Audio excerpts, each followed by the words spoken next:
Assalamualaikum kepada semua pembaca FS. Sebenarnya aku ni pembaca setia FS. Asal ada cerita je, dapat noti, automatik klik. Aku memang minat cerita-cerita sebegini. Maklumlah, perasaan ingin tahu aku ni memang tinggi. Nak bagi tahu, dulu aku boleh nampak alam lain. Nampak bayang-bayang lah, nampak susuk tubuh dia lah. Walaupun aku pernah bertentangan mata dengan makhluk tu. Tapi cerita kali ni cerita yang paling epik. Dan kali terakhir aku berhubung dengan dunia tu. Cerita ni berlaku kira-kira 4 tahun lepas. Masa tu seingat aku tengah musim durian. Ayah aku ada satu dusun durian dekat kawasan sawah padi dengan rumah kita orang. Aku ni duduk kat kampung sebab itulah semua jenis buah boleh petik je. Kalau masa musim buah tu yang best tu. Dalam kawasan jalan kat rumah kita orang ni, asalnya 2 buah rumah je. Rumah aku dan rumah jiran aku. Dan satu lagi rumah kosong yang dulunya orang yang tinggal kat situ dikatakan membelah. Jadi memang tak ada orang yang berani beli tanah tu. Kiranya memang dah lama lah kita orang 2 family ni dah bertapak kat situ. Nak dijadikan cerita, masa tu hujung tahun 2016. Ada orang beli tanah tu. Lepas masa dia buat rumah baru tu, memang banyaklah dugaan yang berlaku. Macam tiang rumah yang dah disemen, hancur tak ada kesan. Nak kata lembu, tak mungkin. Sebab semen ni kadang ambil masa dalam setengah hari pun dah keras. Kalau hancur pun, mesti ada ketul-ketul hancur. Okey, dah pengenalan. Sambung cerita pula. Adik aku ni kira rapatlah dengan anak jiran baru kita orang ni. Masa tu, dia darjah 4. Anak jiran aku pun darjah 4. Jadi kira satu batch lah kan? Memang sehari-hari dia akan lepak kat rumah kawan dia tu. Nak dijadikan cerita, hari tu umi aku suruh aku panggil adik aku balik makan. Lepas tu aku pun pergilah jalan kaki. Sesampainya aku kat rumah tu, memang tutup rapat. Bak kata orang Kelantan, kemah keming. Lepas tu aku pun terus fikir yang dorang ni pergi makan durian kat hujung sawah padi tu. Kira jalan dia sehala aja dengan rumah tu. Aku pun apa lagi, ambil langkah, aku terus pergi sana. Dekat tepi rumah tu ada kebun getah kepunyaan tuan rumah sebelum ni. Memang semak samun, belukar, semua ada kat situ. Sebab dulu orang yang pernah menoreh getah kat situ pernah kena kacau. Kononnya belaan tuan rumah tu. Masa aku nak lalu pergi dusun tu, memang aku tak fikir apa-apa. Aku teruskan je perjalanan aku. Lepas tu, sampailah dekat hujung kebun getah tu. Dekat hujung kebun getah tu, ada satu makcik ni.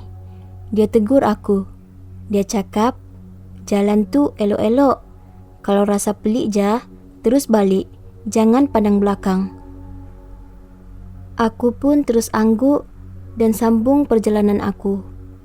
Masa tu, memang aku langsung tak fikir apa-apa. Yang kebun tu memang orang dah lama tak masuk. Aku pun terus masuk dusun tu. Aku panggil nama adik aku. Sebab sebelum aku masuk, aku dengar ada bunyi orang duk cakap, duk gelak. Aku pun lagi confident yang adik aku ada kat dalam tu. Tup-tup, aku panggil nama dia, senyap.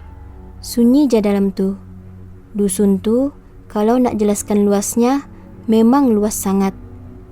Kira kalau dah pergi kat hujung dusun tu, memang korang takkan nampak jalan kat luar.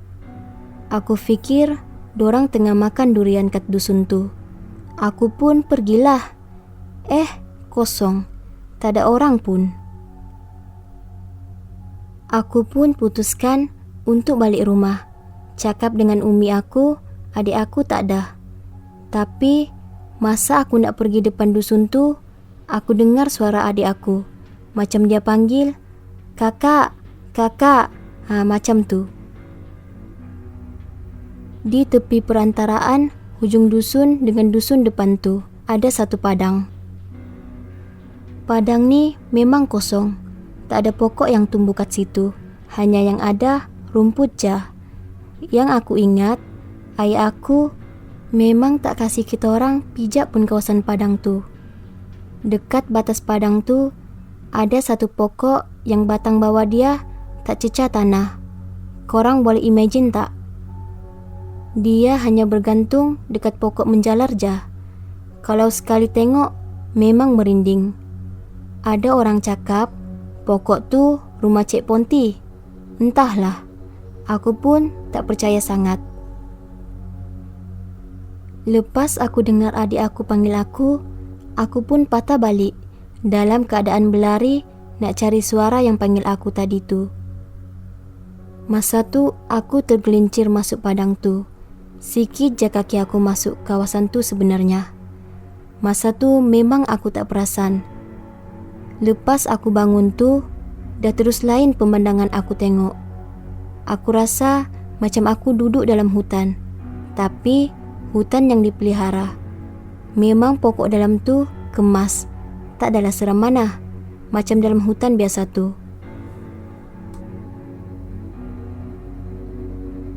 Aku bangun. Lepas tu, aku nak cari jalan keluar.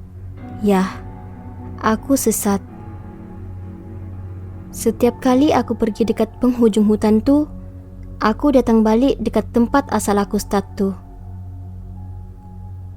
Aku pun dah buntu. Aku duduk bersilah. Masa tu, memang aku tak tahu nak buat apa. Yang peliknya, aku rasa tempat tu macam orang tengah lalu lalang. Korang boleh imagine tak? Rumput atau daun kering, kalau kena pijak, dia bunyi macam kerik-kerik macam tu. Macam itulah aku dengar. Lepas tu, aku rasa macam ada orang tepuk bahu aku. Mula-mula, aku was-was nak berpaling. Lepas aku berpaling tu, aku nampak makcik yang aku jumpa dekat kebun getah tu. Dia cakap kat aku, "Pergi balik. Lari, jangan pandang belakang." Aku pun terus lari. Sampai aku kat rumah aku tu, penuh orang dok berkumpul. Aku sampai depan tangga rumah, ayah aku terus turun peluk aku. Aku pun, dah kenapa ni? Pas tu, ayah aku cakap, aku tak balik rumah, 2 hari dah. Aku pun macam, aku rasa tak sampai sejam pun aku duduk dalam hutan tu. Umi aku keluar, dok nangis-nangis. Sebab malam pertama aku hilang tu, dia mimpi aku kena ambil dekat sekumpulan orang yang berpakaian serba putih. Lepas tu, aku tak balik-balik. Sekarang, sejak umur semakin meningkat ni, memang aku dah tak boleh nampak dah benda-benda semua tu. Aku pun tak tahu kenapa. Tapi, aku dapat rasa akan kehadiran sesuatu. Sampai sini jelah cerita aku. Satu je aku nak cakap. Kalau masuk hutan ni, tingkah laku dan adab kena jaga. Jangan duk bergalak dalam tu.